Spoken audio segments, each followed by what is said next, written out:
But China made clear that Taiwan is very important to them. And after your first meeting here, President Xi's spokesman put out a statement to the media, through the media, saying this: the Taiwan question is the most important issue in China-U.S. relations. If it is handled properly, the bilateral relationship will enjoy overall stability. Otherwise, the two countries will have clashes and even conflicts, putting the entire relationship in great jeopardy.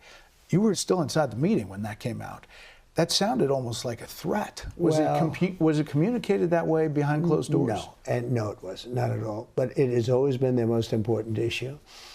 And it's not a takeover. They just don't want to see this place, we'll call it a place because nobody knows how to define it, but they don't want to see it go independent. They don't want to do it. And I think they probably would do something pretty harsh, and then they would be met harshly, and bad things will happen.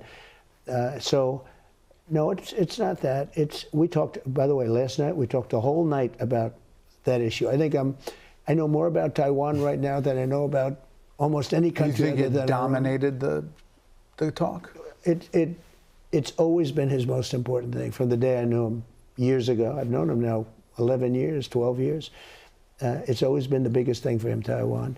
Now, with me, I don't think they'll do anything when I'm here.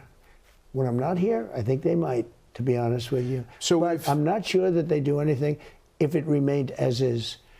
But they have somebody there now that wants to go independent. Well, it's a risky thing. When you go independent, you know, they're going independent because they want to get into a war, and they figure they have the United States behind them. I'd like to see it stay the way it is. And I'll tell you something. I'll make a little news. I'd like to see everybody making chips over in Taiwan come into America, because to be honest with you, I think it's the greatest thing you can do. Because it's a heated situation, there's no question about it. And as you know, we have massive amounts of chip companies now from Taiwan already coming in. We expect to have 40 to 50% of the world chip business by the end of my term. And I think it should be even more than that. I think all of those chip companies, if they're smart, they're going to start heading to Arizona and the places where they're building. That's going to solve your problem. Should the people of Taiwan feel more or less secure after your meetings with President Xi? Neutral.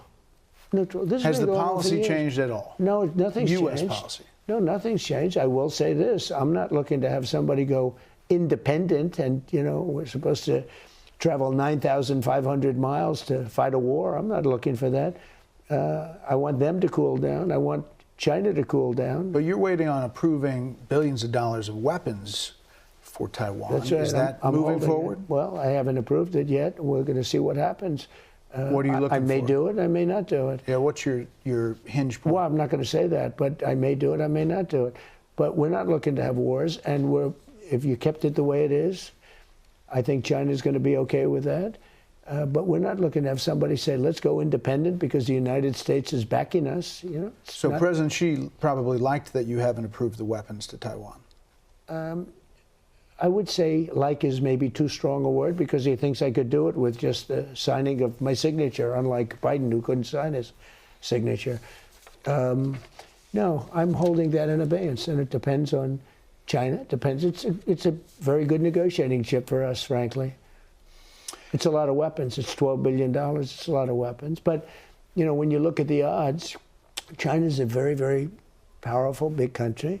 That's a very small island. It's, you think of it, it's 59 miles away, 59 miles. We're 9,500 miles away. That's a little bit of a difficult problem. With all of that being said, you know, if you look at the history of Taiwan, Taiwan was developed because we had presidents that didn't know what the hell they were doing. Because if they would have put tariffs on chips coming in, they would have never left. Everything was about Intel, and everything was about our chip companies. They stole our chip industry.